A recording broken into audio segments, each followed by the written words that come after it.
Okay, I wanted to talk about abdominal training.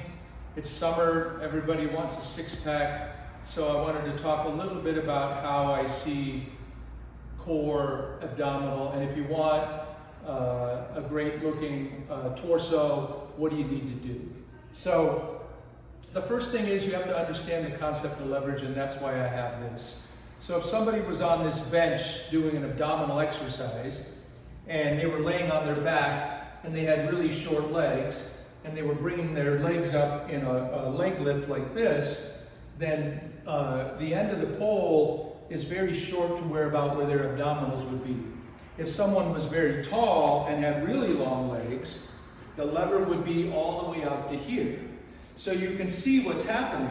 The load between the lever and the abs is much longer. So the load, because of the lever, is going to be much greater to here. So the first thing you want to think about when you're doing abdominal work is where is the leverage and how much load do you have in that leverage. So if you're doing a plank, you're going to slide out further away from your elbows because as you lengthen the lever, there's a greater load on your abdominal wall.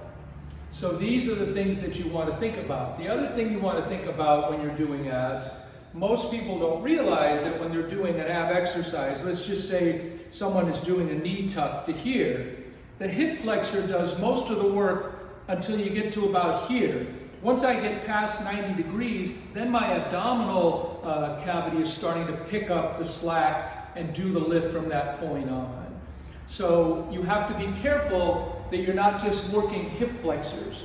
So when I design an abdominal workout and I just want to hit abdominals for either aesthetics or for load, I'm going to make sure that I'm taking the hip flexors out as well. So I'm going to talk a little bit about that in this series. So let's talk about how the abdominals are developed overall.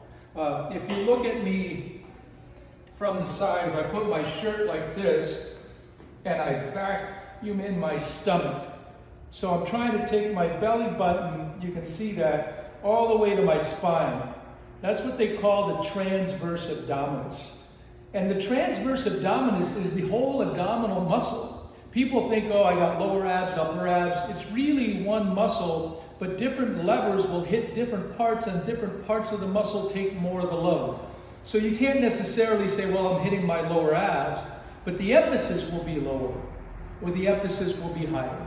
If it's a shorter movement with heavier weight, typically the upper abs will carry the weight initially. That's why usually people start to see a six-pack develop up high. Number one, there's less fat up there, and we have a tendency to store more fat lower in the waist.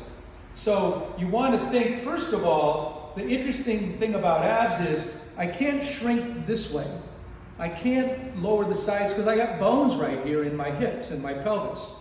But I can flatten the stomach by sucking in like this. And bodybuilders will do what they call vacuums, where they literally suck the transverse abdominis in and hold. It's a hard exercise if you really squeeze. You can do it seated, you can do it laying on your back, you can do it a number of different ways, sitting at your desk.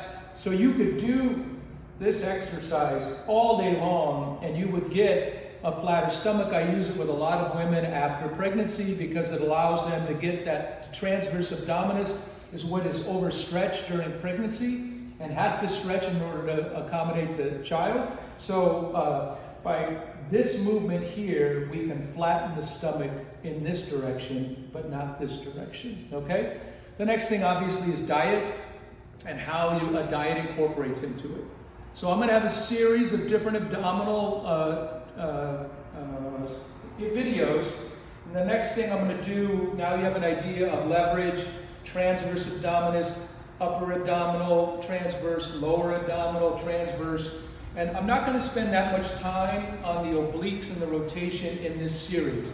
I'm going to mainly talk about what comprises the flexion or anti-rotation in some instances, or anti-flexion, because what happens is if you get hit and you tense, you're stopping yourself from falling over. If you're pushing against somebody and you're a basketball player or you're down like this and someone's pushing you this way, you naturally load those transverse abdominis to hold your upper body in place. So it is the connection between lower body and upper body. I'll also talk about my favorite ab exercises, and I'll talk about how to use the different equipment that I use and how to hit those different parts of your abs.